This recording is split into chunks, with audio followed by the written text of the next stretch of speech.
Hi friends, ఈరోజు నేను చేసే పులిహోర చూపిస్తాను. ఫస్ట్గా ఒక కప్ రైస్ తీసుకొని దాంట్లో 2 గ్లాసెస్ ఆఫ్ వాటర్, కొంచెం ఉప్పు అండ్ కొంచెం ఆయిల్ వేసి నేను పసుపు వేస్తాను, ఎందుకంటే మంచి కలర్ వస్తుంది.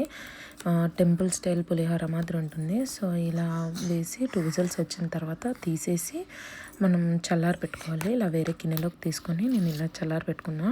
2 బౌల్స్లలో తీసుకొని పెట్టుకున్నాను. సో ఇప్పుడు ఒక చిన్న కడాయి వేసుకొని దాంట్లో తగిన నూనె వేసి జీలకర్ర, ఆవాలు ఇంకా కరివేపాకు వేసి అది కొంచెం ఫ్రై అవ్వాలి. ఫ్రై అయిన తర్వాత నా ఆయిల్ ఇంకా హీట్ అవ్వలేదు, అయినా కూడా వేసాను, పర్లేదు, అది మళ్ళీ హీట్ అవుతుంది. సో ఇలా వేగిన తర్వాత మనకి టేస్ట్కి కావాల్సిన పచ్చిమిరపకాయలు వేసుకోవాలి. ఇలా పచ్చిమిరపకాయలు వేసేటప్పుడు కొంచెం దూరంగా ఉంటే మేలు, ఎందుకంటే వచ్చి మీద పడతాయి. కొంచెం సాల్ట్ వేసాను నేను. తర్వాత అల్లం వెల్లుల్లి పేస్ట్ వేసాను.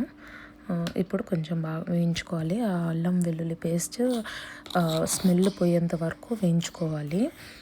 ఇలా వేగిన పచ్చిమిరపకాయలు మనం అన్నంలో కూడా తినేయచ్చు, చాలా టేస్టీగా ఉంటుంది. నేను ఇప్పుడు కొంచెం మళ్ళీ పసుపు వేసుకుంటున్నాను. నేను యాక్చువల్లీ కొంచెం పసుపు ఎక్కువ వేసుకుంటాను ఫుడ్లలో, యాంటీబయాటిక్ కదా, చాలా మంచిగా పనిచేస్తుంది, హెల్తీగా కూడా ఉంటుంది అనేసి వేస్తూ ఉంటాను. సో ఇప్పుడు చూడొచ్చు, బాగా అంతా కలిసి ఆ పసుపు కూడా వాసన పోయేంత వరకు వేయించుకున్న తర్వాత నేను ఏం చేస్తానంటే కొంచెం ఈ మిక్స్ వస్తుంది కదా, పులిహోర మిక్స్, అది వేసుకుంటాను, జస్ట్ టేస్ట్ కోసం వేసుకుంటాను. తర్వాత దాన్ని మనం చల్లారి పెట్టుకున్న అన్నంలోకి కొంచెం కొంచెంగా వేసుకొని, నేను అప్పుడే మిక్స్ చేయను, కొంచెం సేపు తర్వాత మిక్స్ చేస్తాను. ఇంకా ఇప్పుడు చింతపండు తడిపి వేడి నీళ్ళల్లో తడిపి పెట్టుకోవాలి. సో దాన్ని ఇప్పుడు ఒక పెనం తీసుకొని ఆ పెనంలో కొంచెం నూనె వేసి, నేను ఇందాక ఈ గ్రౌండ్ నట్ వేయించడం మర్చిపోయాను, పల్లీలు. సో ఆ పల్లీలు వేయించుకుంటున్నాను. సో మనకి ఎన్ని తినాలి అనుకుంటామో అన్ని వేసుకోవచ్చు, అంటే డిపెండ్స్ కదా, కొంతమంది ఎక్కువ తింటారు, కొంతమంది తక్కువ తింటారు. సో అలా ఇలా వీటిని వేయించిన తర్వాత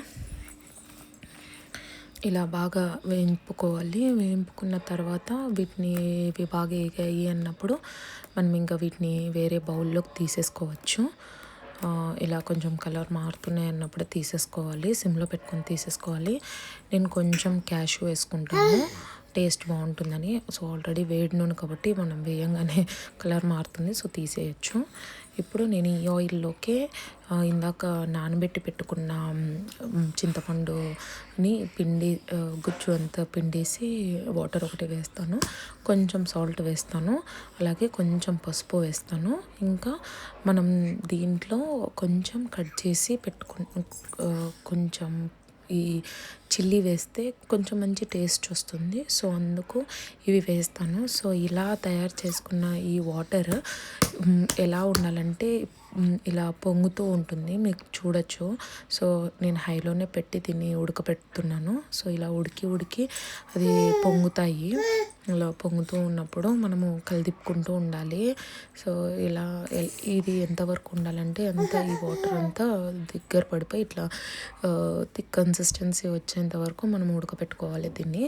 సో ఇలా నేను ఉడకపెట్టుకున్నాను, మీరు చూడొచ్చు, చాలా దగ్గరగా పడింది. సో ఇలా దగ్గర పడినప్పుడు నాకు ఇది పడడానికి, ఇంత కన్సిస్టెన్సీ రావడానికి నియర్లీ ఒక 5 to 6 minutes పడుతుంది. సో బాగా అంటకుండా ఉడకపెట్టుకోవాలి. సో ఇలా ఈ కన్సిస్టెన్సీ వచ్చేంత వరకు పెట్టుకొని మనం ఇంకా అన్నంలోకి తీసి కలుపుకోవచ్చు. నేను యాక్చువల్లీ అన్నంలో కలిపిండేది వీడియో మిస్ అయిందండి. సో అది ఇంకా ఇందాక వేయించుకున్న పల్లీలు అన్నీ తీసి కలిపేసి ఇలా మా పాప వచ్చి నేను టేస్ట్ చూస్తానని చెప్పి చూస్తుంది, తనకి చాలా బాగా నచ్చింది. మీరు కూడా ట్రై చేయండి. చాలా